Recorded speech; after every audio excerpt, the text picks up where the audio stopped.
చెప్పమ్మా, ఏం చేస్తాడంట? పరిశుద్ధపరుస్తాడు. అమ్మ వెనకాల ఏం చేస్తాడంట? మనల్ని మా యేసు ప్రభు ఎందుకు వచ్చాడు? మనల్ని పరిశుద్ధపరచడానికి. మరి మనం ఎలా పరిశుద్ధపరచబడతామో చూడండి. హెబ్రీయులకు రాసిన పత్రిక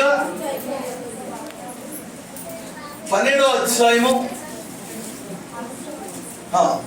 క్షమించండి, హెబ్రీయులు 13:12 చదవండి ఒకసారి. కావున ప్రభువైన యేసు కూడా తన స్వరక్తము చేత ప్రజలను పరిశుద్ధపరచుటకై గావిని వెలుపట శ్రమ పొందిన దేవునికి స్తోత్రం.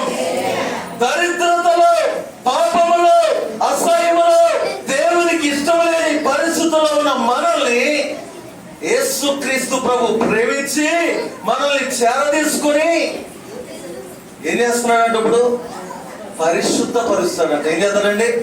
చెప్పండి బాబు. అయ్యా పరిశుద్ధపరుస్తాడు అండి. వెనకాల బ్రదర్స్ చూడండి, ఏం చేస్తాడంట? మనల్ని పరిశుద్ధపరుస్తాడంట.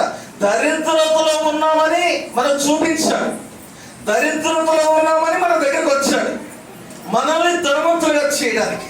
అందులో రెండో భాగము దరిద్రము, పాపము చేత నింపబడిన మనల్ని ఏం చేస్తాడంట?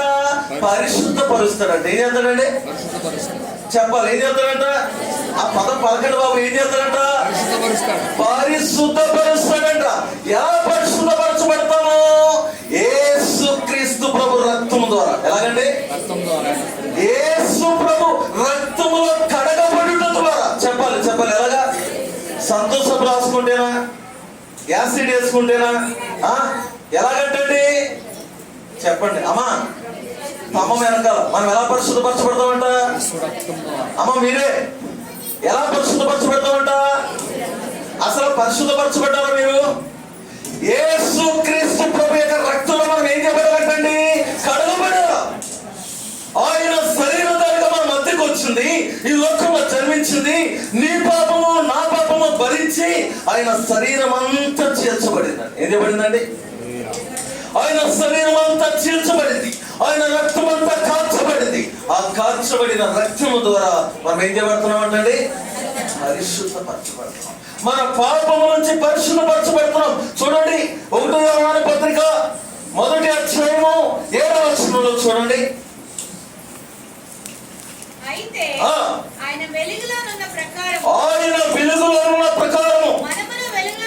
వెలుగులో నడిచిన మనకు అన్యోన్య సహవాసము గలవారమై అప్పుడు ఆయన కుమారుడైన యేసుక్రీస్తు రక్తము ప్రతి పాపము నుండి మనల్ని పవిత్రపరచుటకుగా దేవుని స్తోత్రం చెప్పండి.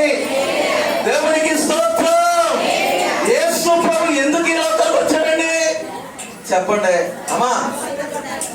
మీరు చూసిన క్రిస్మస్ వేరు, ఈ క్రిస్మస్ వేరుగా ఉండాలి. రాత్రి ఎందుకు వచ్చాడంటే ఆయన నీ పాపము నుండి నా పాపము నుండి కడిగి పవిత్రపరచడానికి ఈ లోకంలోకి ఆయన దిగి వచ్చున్నాడు. దేవునికి స్తోత్రం. సమరయ స్త్రీ బావి వద్ద కూర్చుని ఉందండి. ఎక్కడ కూర్చుంది? చెప్పండి. మీకు తెలుసు ఎక్కడ కూర్చుంది? బావి దగ్గర కూర్చుని ఉంది, నీళ్లు పడుకుందామని. అదే సమయంలో యేసు ప్రభు అక్కడికి వెళ్ళారు. ఇవన్నీ మీకు తెలుసు. నీళ్ళు ఏమా తాగుతానంటే లేదయ్యా. ఎన్ని సందర్భం అంతా జరిగిన తర్వాత ఆయన అంటాడు, నువ్విచ్చిన నీళ్లు తాగితే మరలా తాగాలనిపిస్తారు. ఏమంటారండి? మరలా తాగాలనిపిస్తారు, మరలా తాగాలనిపిస్తుంది. ఎండగాస్తే మరలా తాగాలనిపిస్తుంది.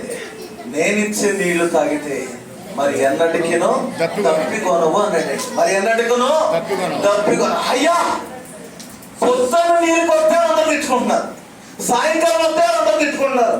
వర్షమైనా ఎండైనా చలైనా మధ్యాహ్నం వాళ్ళు మాత్రమే రావాలి.